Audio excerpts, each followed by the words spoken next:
In Portugal, there's a YouTube show full of fun facts you need to know.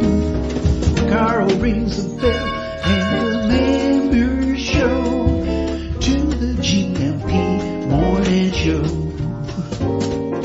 Featured guests will come and they will blow your mind. The audience will do so in kind. The little vanity mixed with some insanity on the morning show with GMP. Good morning, Portugal, and I'd like to welcome you to another fantastic day.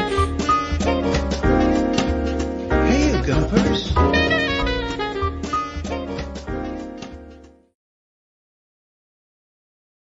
Hola, bon dia, alegria. Munson here with a good... Yes, Munson here. Look, there you go. How are you doing today? Munson here with the Good Morning Portugal show, live stream and podcast. How's it going? As you can see on my little name tag on the bottom left of your screen, I'm saying hola, bon dia, tudo bem. And I pretty much say that every day. Certainly mean to say that to you every day. But the level of intensity of the tudo bem, the como estás, varies.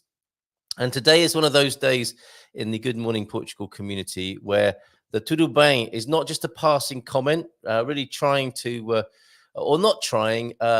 Today is an opportunity to really ask that question and have it answered most deeply and profoundly. How are you? How are you doing? It's one of those check-in days that we have from time to time.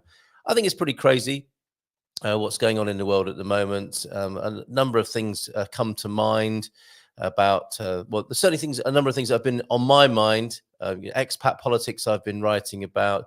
As somebody from the UK, it's difficult for me not to look in the rearview mirror to see what's going on in the United Kingdom and be appalled and wonder why. What can we do about it?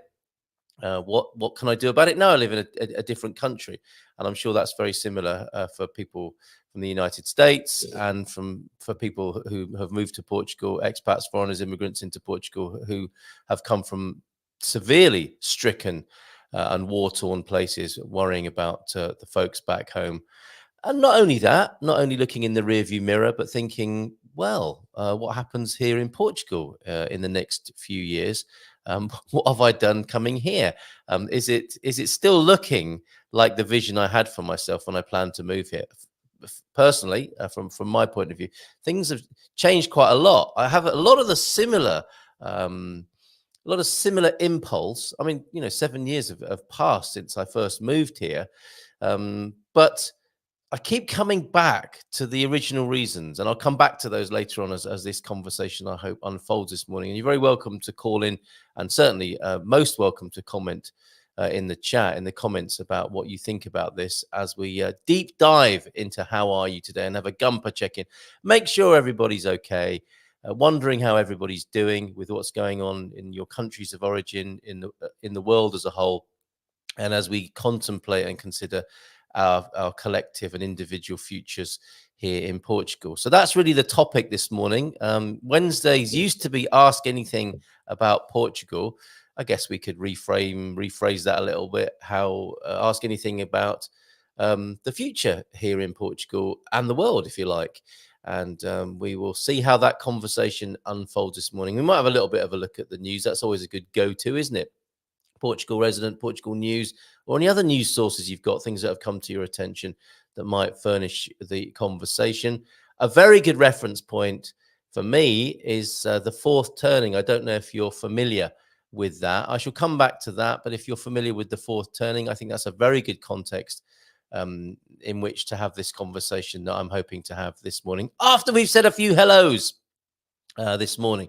So let's go to the chat and see what's happening. We might have Astrid popping in yes, we do have Astrid popping in. So let's have a quick chat with Astrid now, and then we shall return to our big GuMPer check-in to see how you're all doing this morning. And thank you very much, Pete, for your first comment on the matter. So although it seems to be mainly referring to my new hairstyle, but let's see if we can go any more profoundly and deeply. I don't know if you like to go there or not, Pete, quite frankly, but I'm going to spark up my Bluetooth as well, so that if you want to call in, you can do that this morning. Let me just make sure that's connected. And the number, don't call just yet because we need to speak to Astrid in just a moment, but it's 913-590-303. I think we're going to have a jingle with that on soon. 913-590-303. We are just about to connect the switchboard, and by that I mean my phone, up to the little desk here in the studio so that you can call in if you want on 913-590-303. Let's give her a nice big round of applause and chat with Astrid this morning before we go into that big conversation. Morning, Astrid. How are you? I'm well. How are you? Well, I just needed to clear my throat and cough for a moment there. Apart from that, and something, a frog in my throat or something. Oh, okay. I'm very well, thank you very much indeed. Yeah, I had a facelift a couple of days ago. I don't know if you've noticed. Yes, I did. I commented on that the other day. Then excellent. I think when you first did it, I said how young you look. No. This is subsequent to that. I have been off to all intents and purposes on the face of it, a facelift treatment and lymphatic draining massage with an electronic approach rather than a manual hands-on. And yeah, works? Well, you could be the judge of that. Does it work? I wonder. I'll have to look that one up. I will send you the details. Okay. I need you to do most of the talking right now. What is going on over at yes, I've got a frog, not a kangaroo, but a frog in my throat this morning. Yeah, what's going on over there at Expat Portugal? Busy. I'm semi on holidays now. Well, kind of on holidays. I don't take proper holidays until September, but I'm out in Castello de Vide, which is where we have our holiday home, and the Alentejo. As you know, I'm an Alentejo fan. Yes. So out here for the month, and it's hot. It's hot out here, but I think we're going for a top of 35 today. Yesterday was 38. You don't mind that as an Aussie, though, do you? Or is it a different kind of heat to what you grew up with in Australia? It's a different type of heat. I don't mind this heat because it's really dry, because we're so far inland. We're about 15 kilometers from the Spanish border. So we often just drive over the border for a Spanish meal or a bit of nightlife or something like that, because the Spaniards know how to party. But it's a really dry heat, so you don't get hot and sweaty because it dries before you get uncomfortably sweaty. Very good. Yeah. So it's very manageable, and then it does cool down at night. It goes down to about 15 degrees in the evening. So the house is open now. There's a nice cool breeze coming through, but the afternoons you do tend to spend indoors, and then as soon as the sun goes down, you go out again, and a lot of al fresco dining outside, and making the most of the cooler temperatures. So love that part of the world where you are. It's wonderful, isn't it? Great little town, and so close to your proximity to the Spanish border. So good for you, and thank you for joining us whilst being away on holiday, on retreat, basically. So I'm about to head off to my yoga class in the paddock. So yoga in the paddock. Yeah. Living the dream. Sounds fantastic. That's fantastic. Okay, give us a couple more minutes, if you will.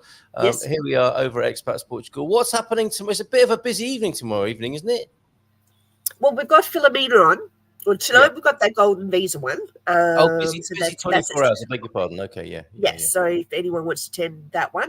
And then tomorrow night, our usual spot, we have Philomena coming on. Now, she's going to be unlocking or revealing some secret places in Portugal where you little hidden gems, so places to visit, places to see, and it'd be interesting to see which places these are. So if you are already here in Portugal and you would like to find out where to travel next, it's an ideal one for you to go to. And she'll also be doing her language lessons too, so helping us with picking up some of the lingo that we need whilst visiting these places. So we'll get the opportunity then to have a chat about the lingo and the culture, as well as discovering some of Portugal's secret places, as curated and chosen by Philomena.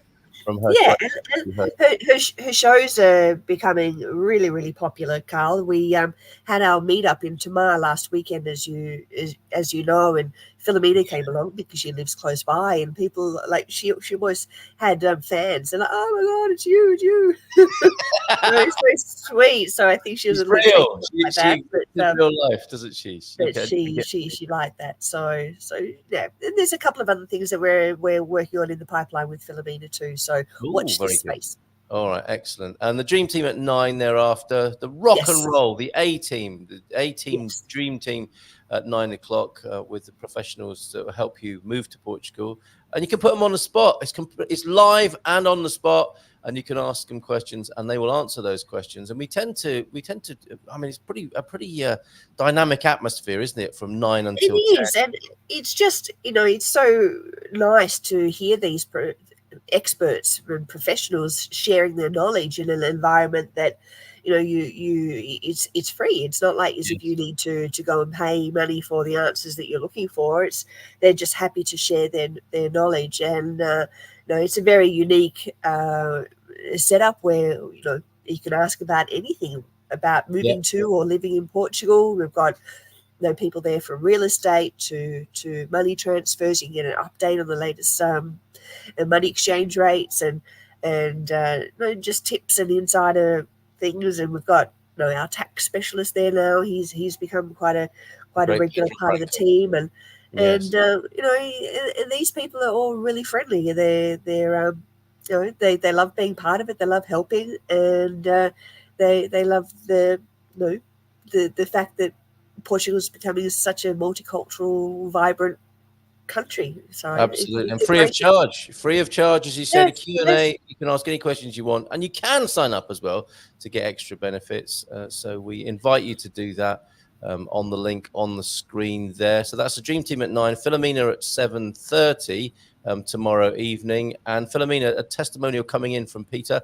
Philomena is amazing and can take you to places other experts cannot reach. Often can get you a table at lunchtime where everyone else has failed to do so. People know her, don't they? Wherever you go in Portugal, it seems Philomena, please come in and bring all your friends with you. So looking forward to that. Now, one more thing before you go. I saw this video thumbnail the other day. Why is dating so difficult? You have to prove yourself. This is, if I take that comment of Pete's off the screen there, this is a channel, Dating Beyond Borders podcast. So presumably they do this all over the world. And they looked specifically at Portugal and asked the question, why is dating in Portugal so difficult? It's not something I've done here, but I was surprised to see that. And Expat Portugal also has a solution, right? I mean, it's not specifically for dating, but it is possible to explore romance here. We have our friend finder section on the website where you can go in and actually connect with other people looking to connect. So it's ideal. Well, the conception came because of wanting to allow people to make friends, because it can be a lonely journey moving to a new country and making new friends. So that's the idea behind it. But if someone does find love, then I think that's great. We might have a wedding. Well and good. Okay, so I'll put the link directly to that then. That's expatsportugal.com/EP-connect. Just moved to Portugal or been here a while, feeling a bit out of place? You're not alone. Let's explore making new friends in your new land. And you can do that with the link I'm about to pop into the chat now. Astrid, anything else you want to share with us before you go? I guess you want to get off to your yoga, don't you? Pardon? You want to get off to your yoga, I suspect. Yeah, off to my yoga in the paddock. So it should be good. But it's what you do when you're in the countryside, I think. Relax and just get involved. So there's lots of parties going on at night. There's I think there's a beer festival coming up that someone mentioned to me, but there's heaps going on. It's just hold on a minute. So is it your paddock or is this a public class that you can go? No, it's held by a German lady who lives in the area. Wow. And it's twice a week, and we just go into open space and do some yoga in Castelo David. Right, just close to the Spanish border. It's close to. The classes are not actually in Castelo David. It's in one of the nearby villages. But how lovely! How lovely. Okay, well, have a super time, and we'll see you tomorrow evening. Thank you. Okay. I'm not going to give you a round of applause. I'm going to give you some GuMPer dust, some cosmic GuMPer dust to prepare you for yoga. Here you go. Stand by. How's that? That's tickled your chakras, isn't it? Okay, have a great session. Ciao, ciao. Bye for now. All right, there she goes. Astrid off to yoga in the paddock. How about that? Right, let's see who's in this morning as we take a look at. Let me just, I want to refresh myself with those sleeve notes that I composed last night. So, yes, it's one of those days when we check in with the GuMPers and see how everyone is doing in these crazy times, when what's going on back home can wear heavy on the mind and heart, especially for those from increasingly volatile UK and US. I don't know if you would agree with that. Seems to be, to me, increasingly volatile back home in UK, as well as war-torn and strife-ridden countries of origin. That's for other folks who have come from places in a far worse condition. I mean, that must be really awful to be starting your new life here and be have the potential to be worried about what's going on back home. And there are some really horrible situations, as we know, around the world at the moment. Get it off your chest this morning, get it in proportion, and get support from the Good Morning Portugal community if you are struggling with what's going on in your country of origin and around the world situation, if you like. Please, however, we are solutions focused and we tend to lean into the positive here at Good Morning Portugal. So please share your tips and insights too for staying safe, sane, and well. I don't know how many GuMPers are qualified to talk about staying sane. I do have my questions about that. If all is going swimmingly for you, then share your tips and insights. And if you have your mental health and well-being well managed, tell us how you're doing that. You can call in on 913-590-303 to talk about that, or just let us know in the chat and in the comments. And I do have 4 key questions that I'll move on to as well in just a moment, that might help stimulate the conversation as well. But before we do that, let's see how everyone's doing. And I think have a God Squad tip of the day. Bom dia, meus amigos, e feliz carta. A lovely morning here in Hertfordshire. So off. Did you call me yesterday? I had a call from Hertfordshire. I rang back and I got, hello, this is BT Callminder.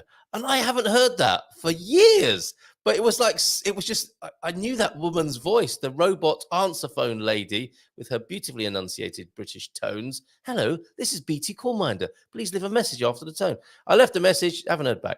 A lovely morning here in Hertfordshire. So off for a long walk while Mrs. T heads into London to go to the theatre. Have a wonderful day all, and Coach Turner's God Squad tip of the day. As I mentioned, I'm always inspired by the Olympics. What? Oh, yes. But at the other end of the spectrum, I watched a mate play walking football the other day and was equally inspired. And you can definitely do that here in Portugal. On the Silver Coast, I know there are some very successful teams. And a mate of mine, Darren, I haven't seen for a little while, but he's I think he's one of the main organisers of a Silver Coast walking football team. We got invited into town to play. I think it was in the hallowed Benfica atmosphere for a walking football tournament, and I think they represented themselves very well there. There were 3 pitches with 5 each side, all over 50 years old, and several women playing. The surprising part was the lack of walking. There seemed to be a lot of running involved. So how is this defined, walking football? Do you have to keep both feet on the ground? So I guess there was some shuffling and some borderline decisions. Is it a foul then when you break into a run, or do people just turn a blind eye to that, Coach? What a fantastic way to gain aerobic exercise and a strong social network. Yeah, I think that's a really big part of it here in Portugal too. Maybe you too can find a walking sport in your area. I understand there's also rugby, netball, basketball, and even cricket, walking cricket. I mean, as if cricket could get any slower. Yeah, I wouldn't mind. I think my preference with cricket is to slow the bowling down a bit. That's for sure. It's can sometimes spoil a good game when that piece of wood wrapped in leather, it comes hurtling towards you at 100 miles an hour. Underarm, maybe that's a solution for walking cricket. Bon dia GuMPers says, James, thank you, Coach, for that. And good morning to you, James. I'm sure you'll have something to say about our subject matter today. How are you staying safe, sane, and well as an expat in Portugal with all that's going on to distract and disturb us in the world at the moment? That's not to say you can't have an experience of inner peace, I would say. And I think that's really important at the moment, and that's why we prioritize having a Mindful Monday every week, such that we can learn how to stay peaceful within, regardless of what's going on outside. But from time to time, I think it's important that we acknowledge what's going on outside and ask a few questions around that. So, bon dia, GuMPers. The question from you, from James this morning, is tudo bem as well? Feliz carta a todos. Antonio F. also with us. Bom dia a todos. Deagle in with us at 9 o'clock this morning, just as we started. Bon dia, Carl and GuMPers from an average Belfast 9 degrees overnight. Now, today, a warm 16.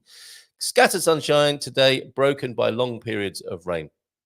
Not going to be so good for your lovely pigeon man, the picture of whom you sent yesterday. You've been over my way. I see Michael Barton. Bon dia, GuMPers to you. Hope you had a nice time over here. João Ernesto also here. Hola todos. Bon dia, Portugal. And now João Ernesto and I recorded a conversation, which you can see on the YouTube channel, about the fourth turning. I'll keep coming back to that. I think it's a very good basis for the conversation this morning. Good morning to you, John. I've noticed the weather. Great job yesterday as well, by the way. I've noticed the weather shocking all over Europe this year. Yep. Global warming, not all sunshine. A large storm that could be a hurricane to hit Ireland next week. A deep low in the Atlantic. Pete, with the first theory about what's going on in the world at the moment and our motivations for moving to Portugal. Carl, I know why you moved. It must be so great to be in a community that not only accepts hair loss, but also has the joy of celebrating a flourishing comb over. Well, thank you very much, Pete. That is only part of it.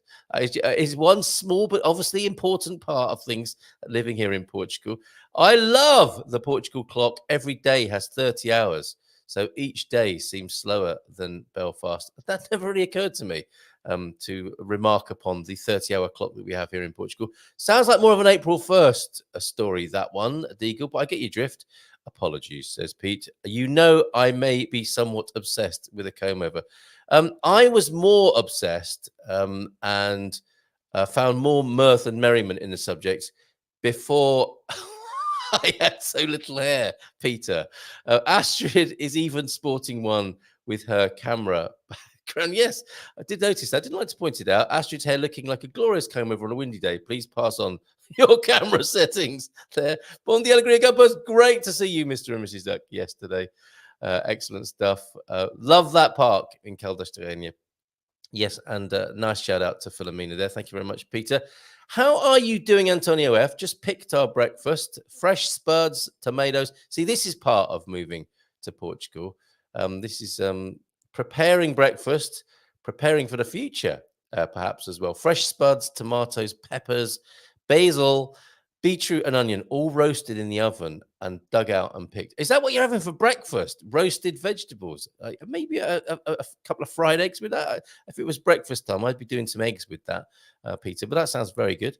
I'm fine, thank you, says Antonio. And we all know that acronym, don't we, of FINE.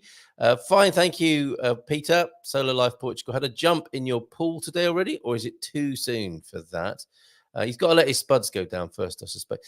Unique activity of the week. Thank you very much, João Ernesto, who, after yesterday, has become our Olympic correspondent. European horseball champions here in Pontelima. Okay, so not just the Olympics, but other interesting, to me, unknown sporting activities in Pontelima. The European horseball champions. Now, make of that what you will. I suspect it is a ball game played on horseback and nothing to do with a certain part of the anatomy of horses. I certainly hope not. That's more of a Spanish thing, is it not? At 4 p.m., we have Belgium versus Portugal and France versus Spain. And more games at 2100 at 9 o'clock tonight. Woohoo! Wow, it's all about the sport, isn't it? For John and Pontelima at the moment. Pete. I learned about the meal of the hungry horse yesterday, which explained why people here always pour their wine in their soup. I do not know what you're not going to tell us more about that, I think, Peter. James, it's my daily life and what I talk about every Monday. Okay, you're staying sane. Carl, short 30s horseball video sent complete with a goal courtesy of my good friend Michael. We've got to take a look at that. Thank you very much. I shall just download that now as we continue our conversation and find out how you're doing. Is it just me then?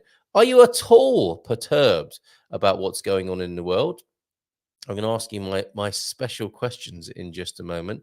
From Antonio, Big Tony to Pete, yes, as an energy boost. Oh, that's the wine in the soup. Okay, so we've always got that up our sleeves here in Portugal. If you're feeling where the rest of the world might take Red Bull, we go for another red drink. A shot of red wine in the soup. Please tell us more, Antonio F. and Pete, and the story of the hungry horse, if you will. I'm going to play that little bit of video for you now from Joao Ernesto. European horseball. This is new to me. I suspect it might be new to you as well. We're about to see a goal as well, so we're going to go straight to the highlights here. And a goal scored by John's friend, Michael, by the sound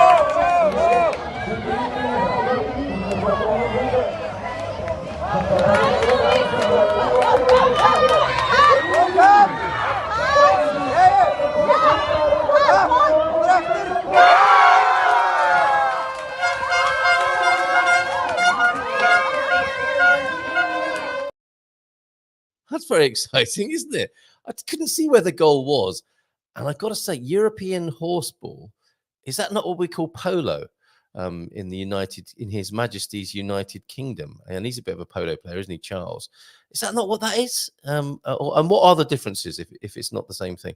Hola, bon dia from Chris. Day trip to Manchester yesterday, so missed the show. Glad to be back in the big smoke. Jazz funk track of the day. Oh, everybody loves the sunshine. A favorite, I think, of Kamala Harris. I still don't know quite how to say her name properly, and I suspect we will. I have to learn because we will be saying that a little bit more in the coming months. Kamala, there was a little video clip I saw of her coming out of a record store, and the "Everybody Loves the Sunshine" album. She had in her hands as well, which she said she grew up with.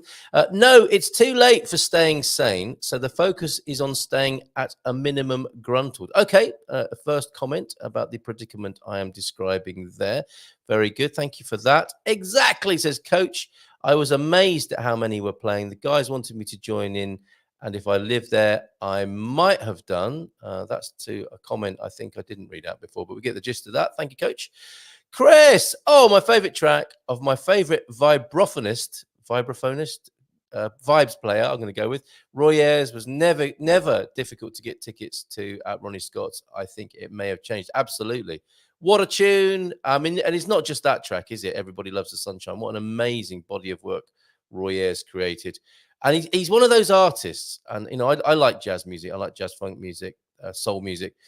And when people say to me, "Oh, I don't like jazz," he's one of those artists who, if I have to, and I have done a radio show, so you didn't think you like jazz, and then I can show people that they actually do. It's just one of those strange prejudices that they've held on to throughout their lives. You say, "Well, this is a jazz track. You like that, don't you? And this is a jazz track, and you like that as well, don't you?"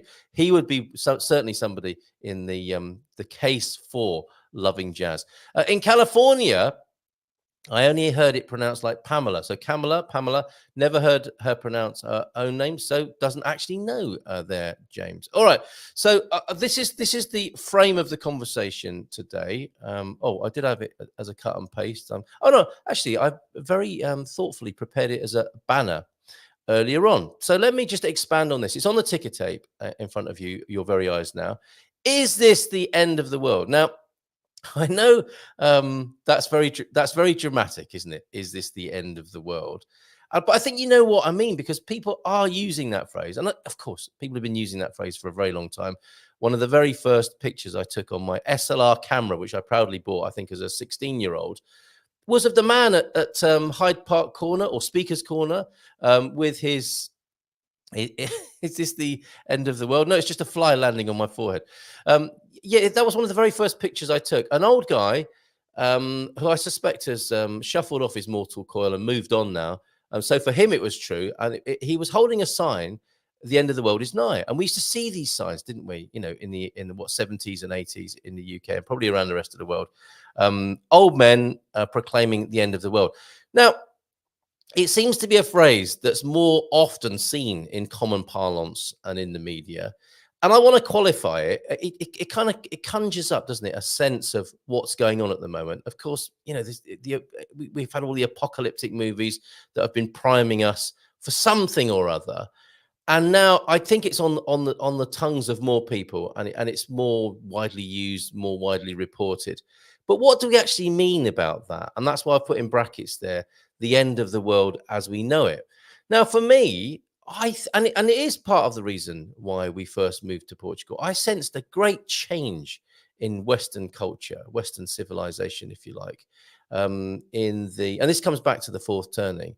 In 80s, 90s, anyone who I don't know, was kind of like a bit of a canary in the coal mine of society, could see that things were changing in quite an unsustainable way. So, some people were making their fortunes. This trend has continued, obviously, since, 80s, 90s, 2000s, the rich getting richer and the poor getting poorer. And I don't mean this in an overtly political way. I'm not looking for a political ding dong this morning. I'm looking for more of a sociological insight and conversation this morning about what's going on and what we can do about it. So I think it's fair to say rich getting richer, poor getting poorer, the gap getting bigger.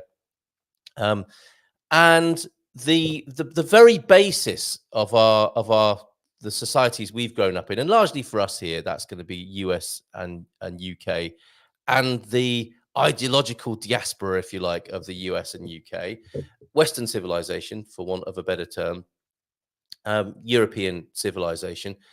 And anyone who thought about it for a little bit longer than just, a soundbite length would see the trajectory of this is not sustainable. So many of the ways we are living are not sustainable. And something, there are conversations on there, environmental conversations, there are political conversations, obviously, that deal with this, that recognize that what we're doing can't be sustained.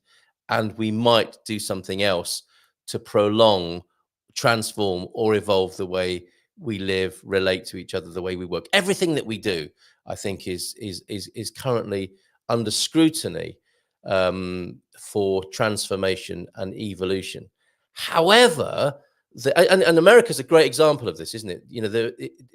America is in trillions of dollars of debt, and that debt continues to grow like the elephant in the room, or a boiling frog syndrome. And people seem to be distracted by the day-to-day. Understandably, I don't mean that as a value judgment, but people are necessarily encouraged or forced to look at their day-to-day picture and take care of their day-to-day survival, whilst in the back of their minds, knowing that this ocean liner is on a certain trajectory and its trajectory is not sustainable and needs some sort of either course correction or complete rethinking. And that is what I would put to is where we're at the moment. That is, if you like, and it's too gross, it's too dramatic a term, but it is the term we use, the end of the world. And that's why I add to that, as we know it. I can't see by any measure, personally, this is how what we're doing and how we have set ourselves up can go on. We do have to think of something different. We do have to not only think of something different, we have to live differently if we want this endeavor in which we're all engaged, humanity, in the 21st century, to continue in any sane and sustainable way. Something needs to give and change. So I'm not trying to be hyperbolic, overly dramatic. I am co-opting that phrase, though, the end of the world. Let's go from Roy Ayers to Marvin Gaye, if you like. What's going on? What Marvin Gaye was talking about in the 70s from that album, What's Going On? He nailed it there. And I think it's fair to say what he illustrated, and he's not the only one to do that, but it's a very beautiful way of listening to the end of on Motown, Marvin Gaye, What's Going On. He summarizes there what our predicament was in the 70s, that we haven't really done anything significant about since then. And in fact, the situation is worse, you could argue, in terms of numbers and suspected projected trajectory of this particular project. Okay, so I think we can agree on that. I'll come back to the comments to see if you do, and do call in if you want to. Thank you, Pete. Famously, yeah. You see, I don't know if that's oh, Marvin, just stop going on about all this sort of stuff. His dad couldn't bear to hear those messages, perhaps. I don't know what's. Thank you for that pub quiz fact, but it doesn't really, for me, Pete, address what I'm talking about here. He summarized it beautifully. That's what we still seem to be asking, and we haven't done anything or enacted anything sufficiently profound or practical or useful to change the trajectory of what Marvin Gaye was talking about on that album. So I'm going to take the liberty of assuming that you would agree with that we are in this kind of end of the world or end of the world as we know it situation for this part of humanity? I can't comment on other cultures because I don't live in them, but it looks to me like the culture I grew up in is having a deeply profound crisis, not a crisis of confidence, but an existential crisis. Something needs to be done, and of course, that is we all know something needs to be done. Within the election cycles, people cry out for something to be done, and then what gets done doesn't really address what I'm talking about. So, would you agree with that as a premise for today's conversation and the context in which I'm asking you, how are you doing about that? How does that occur to you? How's it going for you? And what leads on from that question, certainly from my point of view, and what I'm interested in, and why I moved to Portugal, is if we are approaching that point, and I will eventually come to the fourth turning, which elaborates and illustrates it very well. What does that mean to you personally? Tell me more about what that means to you. Okay, and James, thank you very much for this. Eva, what's this? Okay, let's go back to what I think is the beginning of this particular thread here from you, James, and thank you for your help. The fly who's helping me out in the studio this morning. Keep in mind, then, says James, that fear of the end of the world is as old as mankind. Yes, we're just hearing about it far more now than we are wired for. And of course, that would relate, and I'm sure you know about this, James, that would relate to the Freudian fear of death, wouldn't it? And the death urge. The end of the world, really, in one sense, we're living in fear of our own personal demise. Now, that said, it looks like you might be saying, well, we've always had that. There's nothing new about that. It's just more obvious, or more people are talking about it at the moment. And if that's the case, why are we talking about it more at the moment? Is it because we've got the technology to do that and magnify and amplify that conversation? Or is there something tangible happening that we need to do something about? We evolved knowing pretty much only about our own small village, says James. And now we can know about every square centimeter of the planet. I don't believe we've evolved enough to handle that in a healthy way. And maybe that's interesting, isn't it? And maybe that's how it works. It's a catch up, isn't it? Life is presenting us with something which we evolve into, might be one way of looking at it. Ever, says James, in the entirety of human history. So we are in a unique situation, and this is the only situation we can be in, of course, of being worried, but with no solutions. Now, I think we do have solutions, and I think now is the time to talk about them. That's where the next question is what are you? What are we do? What can we do about this individually and collectively? As in, how are you reacting? How are you preparing for this situation if it's true? And then the final question is, what are your resources? Now, I hope we are a resource for that. And that's why the Good Morning Portugal show Endeavour community was set up in the first place. And it's like it's an orbital matter. It's like business as usual, day to day, having a nice life in Portugal. That's what we talk about most of the time, isn't it? It's having a great life in Portugal. That's what I'm about. And then in the background, there's this, something is afoot, and we're reminded of that. And do we tum-ti-tum? Well, okay, fair enough.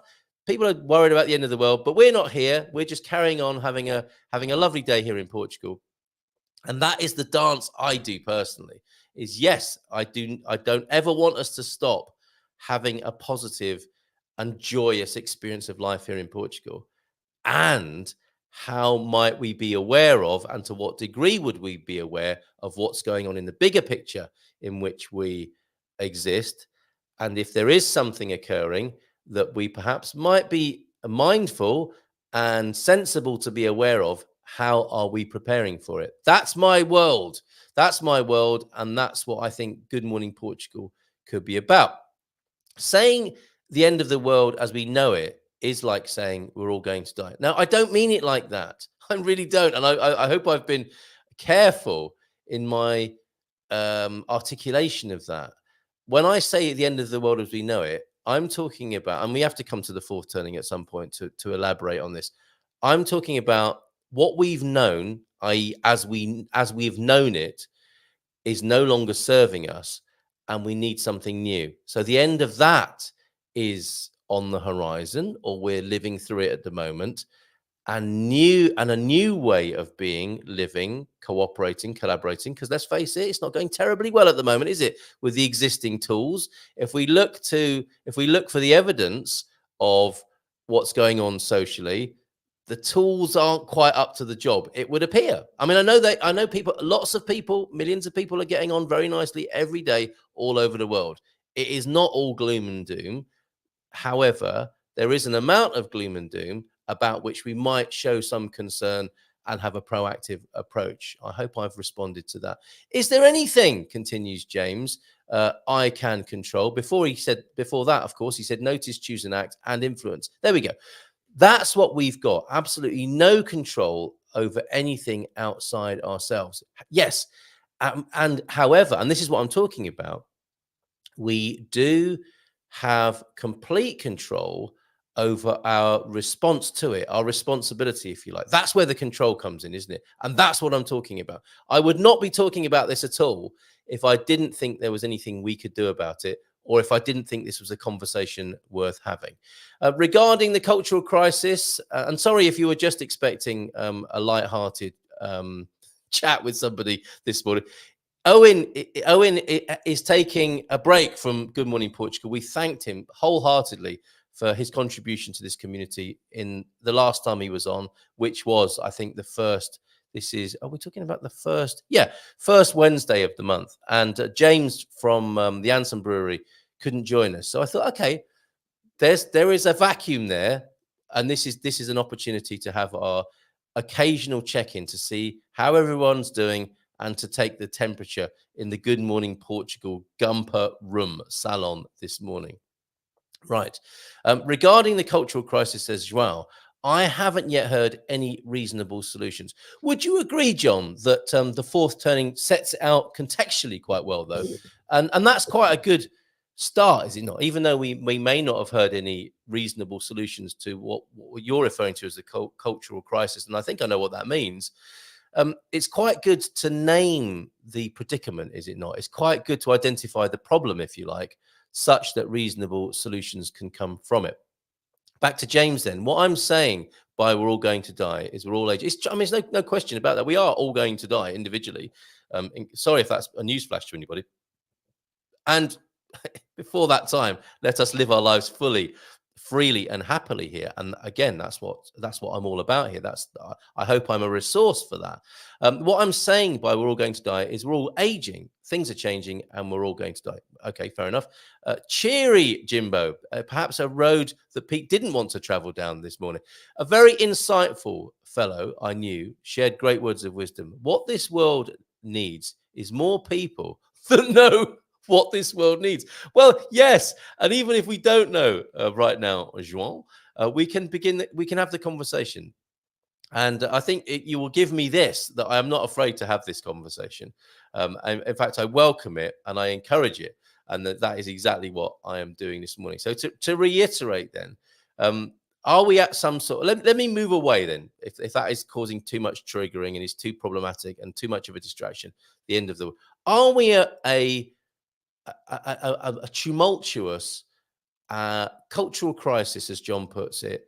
Are we at an unprecedented time in human history, bearing in mind it's the only one we've got and we have to be here, kind of? Are we at an especially incredible, powerful, tumultuous, and life-changing time for humanity? And of course, I say that within the context of where we live, within Western civilization, for want of a better term. Our world, as we've known it and as we've grown up in, is this an incredible time for that? And if it is, what are we going to do about it? How do you feel about it? What do you think about it?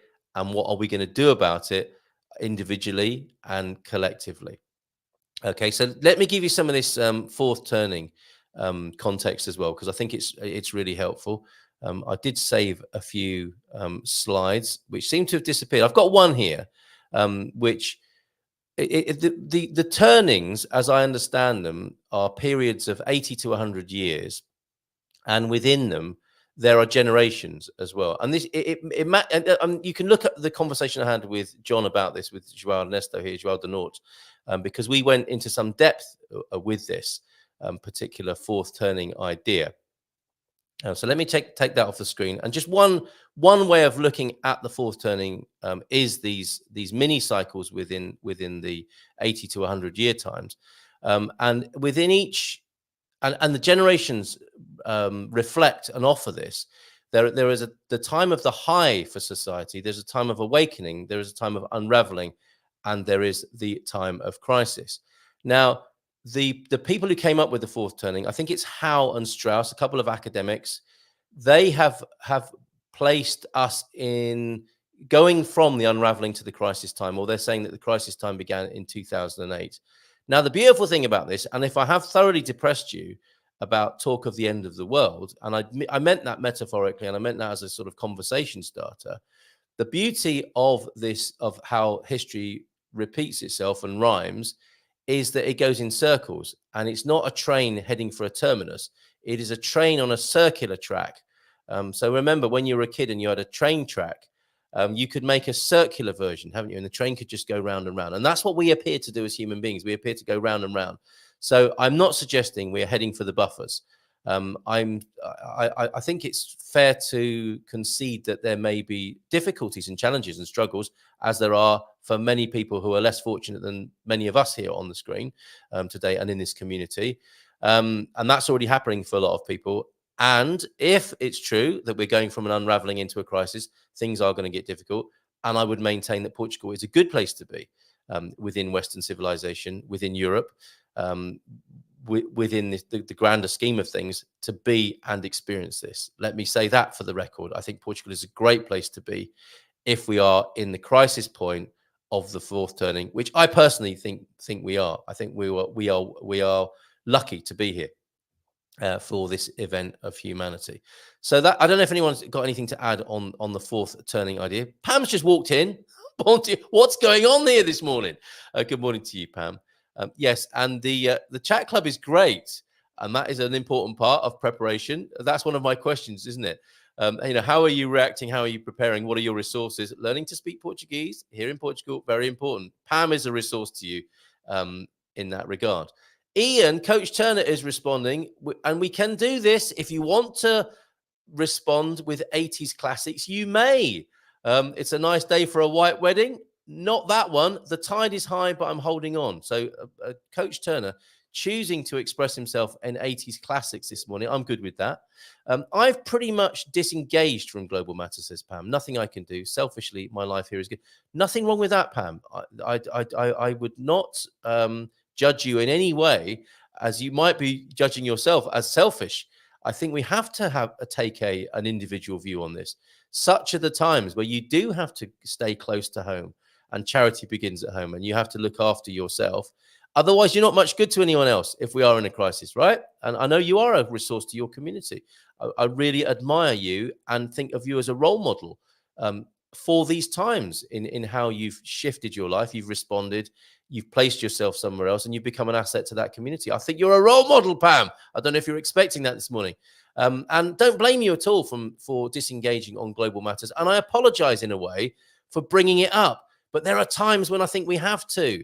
There are times when Good Morning Portugal had to be a resource to the community when we went into the pandemic lockdowns. And I think something like that is in the air. Something like that is going to happen again. The civil unrest that we're seeing could lead to, for example, to more lockdowns. There are things in the air at the moment which lead to, I think, less than functional and not such great times socially. So you're absolutely right, where you can't control things socially, Pam, and you just have to respond to them. To be selfish, if you like, and resource yourself appropriately. And if disengaging from global matters is how you're managing your mental health, yes, definitely. Okay, so let's go back to some of the comments that are coming in. Don't forget, you can call in. I've only got 10 minutes to go this morning. You can phone in if you want, and maybe you have been, and I've just been talking too much and not looking at my phone. Let me know in the chat if you have been trying to get through, but it's 913-590. If you're seething or inspired or in some way can't contain yourself and you just need to speak out on the Good Morning Portugal show about this morning, 913-590-303 is the number to call. And let's go to your comments in the chat here. Thank you, Joan. That's hilarious. What the world needs is more people that know what the world needs. That sounds like a George Carlin comment to me. Therefore, then, James continues, to answer the maintaining sanity mental health question is notice how we're feeling. Choose what, if anything, we want to do to change that and take action. And that is the bit we can control. Thanks, James. See you Monday. Clashes of cultures and religions via migration is not a new thing when you examine history. And that's what's so refreshing and helpful about the fourth turning, right, John? None of this is new. Let's not kid ourselves that any of this is new for humanity, but it might be new for a number of us personally. You know, if we had blissful lives in the 70s and 80s, and you know the boomers who've enjoyed themselves and their wealth and they're retiring now, what's happening may not be what the boomers are expecting to face in their retirement, right? Britain has had its share of it over 1,000 years. Perhaps only time leads to the next turn. I think you're right there, John. And CPCJ de Nazaré, esta é uma discussão potencialmente inadequada para ser realizada na presença de crianças vulnerable. So this is not an appropriate discussion to have in the presence of vulnerable children. Am I right in my assessment of that? I guess that's a trigger warning, is it, or a trigger response? End of the world as we know it. I think the important thing, and I do apologize if I've upset anybody with that. I will, however, stick around to explain myself and clear up the mess, as I pride myself, and pride I know comes before a fall, but I would pride myself on explaining myself and sticking around to clear up any mess. So I get it. I'm not sure if I have these sort of conversations in front of my children. I think, you know, when they're ready, this is a useful conversation to have. And if I have upset anyone and I need to clear something up, tidy something up, CPCJ of Nazaré, do let me know. I believe that in those actions, I mean, for heaven's sake, you walk into a Portuguese cafe, getting a bit defensive now, aren't I? And you see an apocalyptic movie on the TV, which is broadcast as entertainment. Now, I think that's inappropriate and difficult and potentially upsetting for vulnerable children or children generally, and many other things they might see on TV or YouTube. And the important thing is for their parents and family to be around to explain these things, right? I think that's the important thing. It's the explanation, it's the conversation, which I think we can pride ourselves on here in the Good Morning Portugal community. We can have conversations, we can do that. And I think it's a fantastic thing. I believe that in those actions, says James, we will feel better about our present. Yes, taking action always helps, does it not, James? Actually, before the taking of action, considering things and processing through that process of, you know, how am I being affected by this? What am I going to choose to do about it? And then doing it, I think it's like a laxative, man. It's like a conscious laxative of, instead of being constipated and stuck and upset and going around and around in your head, which can lead obviously to anxiety and depression, you make a choice and you make a decision and you rinse and repeat all of that. A good man died heroically saving his family from a shark attack in the Atlantic Ocean. I told you I was ill. Not sure what that means, Pete. Also, take our focus off our fear and turn it to what we're grateful for. Yeah, again, another good rinse and repeat process. Pam says, "Oh yeah, we've responded to that comment, and that was the point at which I called you a role model, Pam. Worry and anxiety are not healthy for us, and it's always about the future. It's a concept; it's not a reality over which we have no control. What we do control is ourselves in the present." Thank you very much, James. João Ernesto. It would be interesting to revisit each of the past transition periods between crisis to resolution high. What was the catalyst? Was it war? Was it revolution? Was it peaceful? Or was it otherwise? Now, I'm sorry to say that a lot of the slides that I thought I'd snipped and put forward or saved to share with you this morning, and one of them would have illustrated this. So I'll do my best to do it without the visual. But John, João Ernesto, I think unrest comes, as we're seeing now, and then there is a character who emerges in that, or an idea embodied by a person, and it's both. So there is a catalyst that is presenting us with a major challenge, and then there is an idea, ideology, a movement, or a person, and they might all be interchangeable, that represents and leads us from the chaos into an idea around which we can organize and form ourselves. Now, there doesn't seem to be an obvious figure at the moment, does there? There are historical figures, and people take great comfort in historical figures who have an ideological or philosophical response to this. There's now 2 flies in here. And of course, yeah, you can look to Christ, Buddha, whoever you want to look to for inspiration. But I think what they talk about in the 4th turning is a character that is alive in our times, who embodies an ideology or a way forward around which people can gather and move on to the next stage, which is hope and inspiration and artistic creation. And it's interesting because I've been asking the question, on this show, where is the music that is about these times, that isn't just about materialism or more superficial things? Nothing wrong with that, but where is the music of that might be anything like the music of the 60s and 70s, probably more the 60s than the 70s, that is the inspiration that nails the situation and articulates what we might do about it. Now, for some people, it is, trigger warning. For some people, that figure has been Trump. Now, other people I'm speaking to, that person around which they might gather is Kamala Harris. Given the amount of polarity that's generated by both characters, I can't see it being either of those people. And I think we're going to have to wait a little bit longer. And those two are perhaps, that vignette, that vignette of our times, of Trump versus Harris, is probably more of the war and the polarity that leads to the next figure. That would make sense, wouldn't it? And goodness only knows where they're coming from. We don't know what they're going to say yet, but the suggestion is that there will be somebody transcendent and powerful that emerges out of that polarity and war. So there we go. That would be my response, John, to you there. Rural properties. Very good to see you here, sir. Global matters often have local impact. Yes, ignoring what's going on in the world around us may lead to a sense of isolation for our naturally curious minds. Yes, and to me, you offer a great solution. While this is all going on, while in the rearview mirror, there are the flaming embers, head to rural Portugal with the help of rural properties. And this whole program hasn't been set up as a commercial for rural properties, but I do happen to think that rural properties have a very good proposition.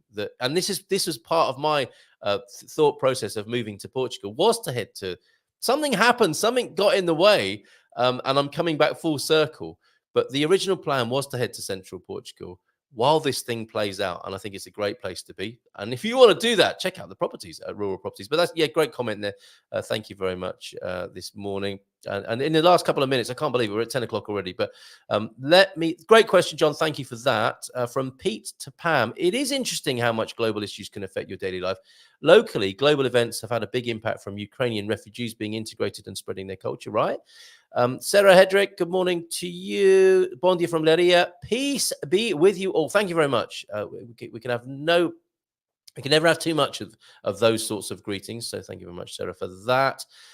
To prepare for a flood of Americans if Trump gets in, is Pete's comment as well here, to a massive legislative impact beneficial to our business. I'm not sure which business you mean there, Pete, but yes, we are. I think we can brace ourselves for the next new American influx. A lot of people are suggesting they will leave America, and the comic I mentioned on Facebook this morning my 2 favorite emojis, and I will attempt to model them here now. My 2 favorite emojis are the shocked face and the laughing emoji. And that's what the situation I find myself in a lot. And to me, the influx of Americans is that shock followed by laughter. And permit me, if you will, the comedy value in Americans coming to Portugal is that both sides are coming to Portugal, if you like. And I don't think it's inflammatory to call America two sides at the moment, because they're doing a really good job of it themselves, aren't they? I mean, you don't have to go far to see the polarity in politics in America. But the funny thing about Americans coming to Portugal is that both sides of their hugely polar politics at the moment are coming to Portugal to get away from each other. They might want to rethink that. Okay, or they might want to learn how to get on with each other. There's a radical idea. I'm not prepared to give this stuff headspace anymore. It doesn't do me any good. Sorry, Pam. And of course, you know what to do on such occasions when we're talking about it. This might not be the particular Good Morning Portugal episode for you, but I'm glad you came, because, as I say, I think you're a role model in these times. I'll take the pulpit in my style on Monday. We'll see you then. And wow! The one morning I show up late, you turn philosophical. I must have missed something very deep. I can do both, Barrett. We had an amazing time last night, didn't we? Hanging out last night on the GMP VIP social. It was very mirthful and merry last night. I had a great time. And yet, turn your back for 12 hours and then we become deeply philosophical. Must have missed something, you say, very deep. Do you want to start over so I can get caught up? Not really. The beauty of this is that it's now on YouTube. You can go back, watch the replay for yourself. Although you won't be able to comment in real time, but we will be back tomorrow if you want to pick it up and talk about it, or take it to the Portugal Club. I think more and more the Portugal Club will become a resource. That's for my final question.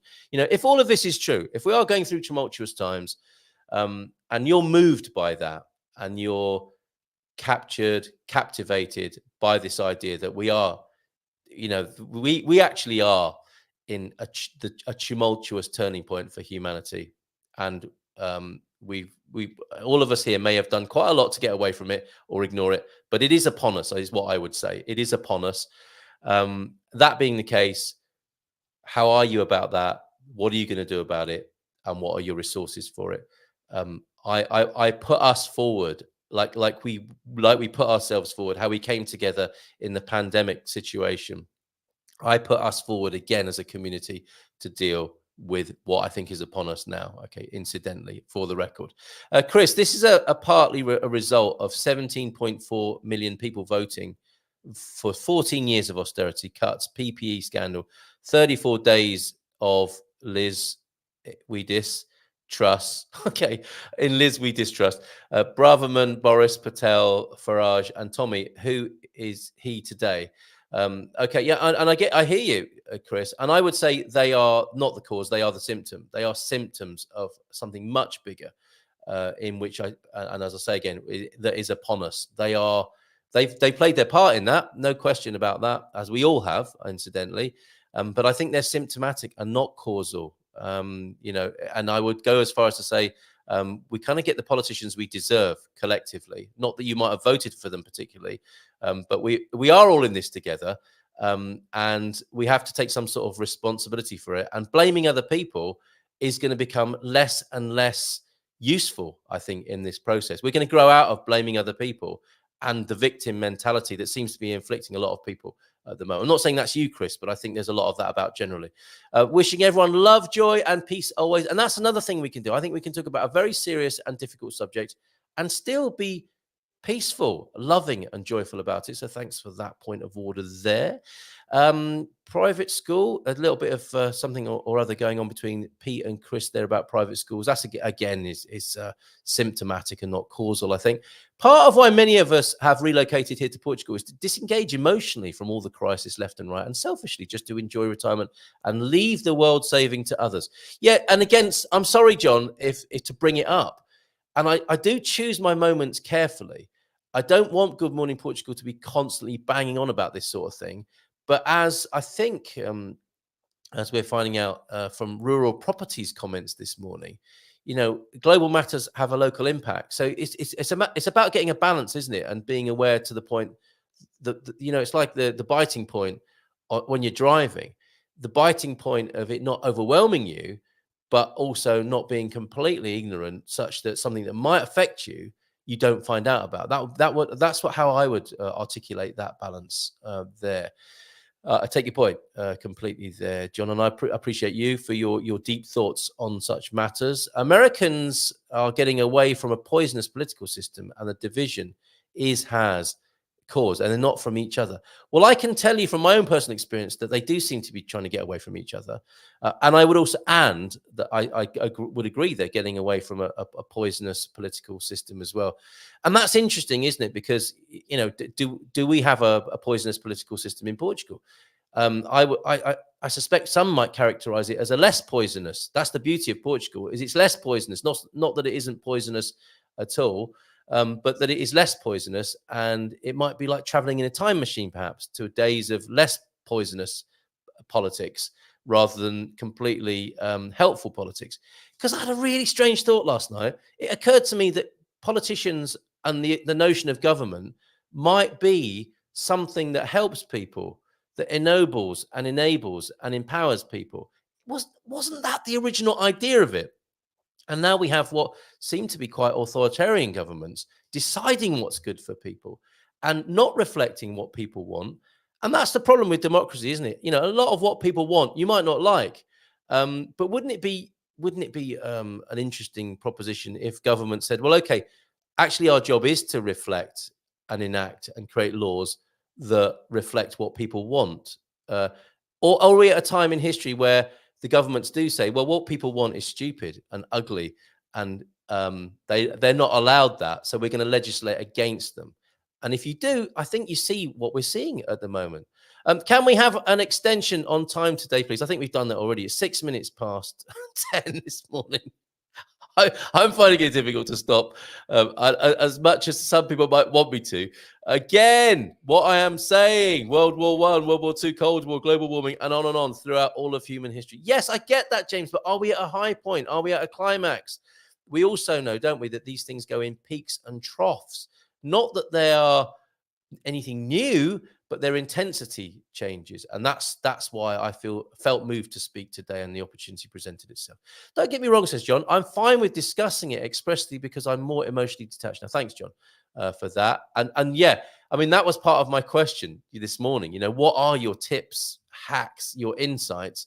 How did you become? I mean, that's an act of will, isn't it, to become more emotionally detached?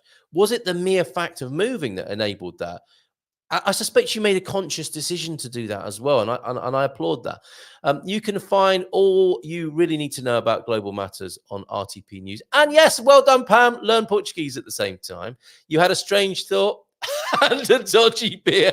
Yeah, it might have affected me. And the facelift as well, my goodness. Don't we always know about the things that are impacting us and what, anyways, maybe not the why. And the why doesn't matter unless we can choose and do something about it. Yep. Oh, and Bera Baija TV also tells you what's going on. Do we? I mean, a lot of people might say okay, let me rephrase that. Some people might say that mainstream news doesn't give you the full picture of what's going on. And indeed, we've had other correspondents with other views on this channel who present a picture very different to what is presented, generally speaking, to the collective narrative that I would say is part of the systems that are collapsing in front of our eyes. I mean, no one would deny, would they, at the moment, that education is in trouble, health is in trouble, as institutions. What embodies our approach to those deeply important matters to humanity, like education, like health, like politics and government itself, those institutions are not firing on all cylinders at the moment. They are in trouble. They are struggling to be funded. They are struggling ideologically. There's a similar level of polarity and difficulty within them. They are not harmonious. They are struggling with the sheer weight of the task and how to respond to it. Just three key areas of life: health, education, and governance itself. And I would say that the media represents what those things have been and what they are trying to continue to be in a way that isn't working. The mainstream narrative, if you like. And of course, that leads us. I haven't used the word conspiracy theory yet, and we've done very well not to go there just yet. But that's of course where that conversation leads. Portugal's recent governments have been masters of self-service rather than public service. Okay, so thank you for that. Paul, I think it's less. I'm assuming it's Paul. I think it's less poisonous here because we have something like 12 political parties. It dilutes things. What's your poison? Diluted, please. I've grown to the opinion of more the better. Yeah, because it simply forces compromise and cooperation. Well, that's a scalable model, is it not, in society? All of these were perceived as climax, ultimate moments throughout history. Am I having something served on me here? The Law of Protection for Children and Youth in Danger, number 147/99, updated, and number 23, 2017. You're going to have to help me out here, CPCJ of Nazaré. I've got a chilling feeling that I'm having something served upon me here to curtail the conversation. In my defense, and as I've said before, I think this should be an open and free conversations about something about. I mean, I can see that the idea of talking about the end of the world might be, and I might have got the completely wrong end of the stick here, but what we're actually talking about, the way the world is going, is the biggest danger to children, is it not? And vulnerable youths. The very thing we're talking about is the big problem, not the fact that I'm talking about it. But I don't actually understand what's going on here. Maybe I'll get a knock on the door after the show. Good morning, Carl. Don't regret it. You're right about addressing these matters that inevitably spills over into our everyday lives, whether we like it or not. Cheers, Liz, for that validation there. I don't want the full picture. No, right. Absolutely. I get you. I certainly don't want to hear all sides. And then when you don't hear all the sides, this is the thing, isn't it, about people doing their own research and going into all the alternative narratives, is that if you haven't looked at all of them, you're in some way partial. I mean, logically speaking, you are. If you haven't considered everything, you've only considered one part of it. I hope it is moving towards something, a better quality of life, rather than running away from something, politics. Yeah, completely with you on that. I think, if in terms of Pareto principle, let's assume that it's 80-20, that 80% of this endeavor, who we are, what we're about here, is enjoying our lives, regardless of the circumstances in a worldly sense. That's why we do need to keep it in perspective. And the 20% is the bit, arguably, has 80% impact on our lives, on our worldly lives. It's a small thing, perhaps, of our concerns, if we get it in that right balance.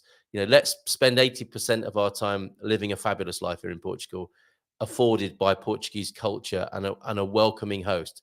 80% all the way.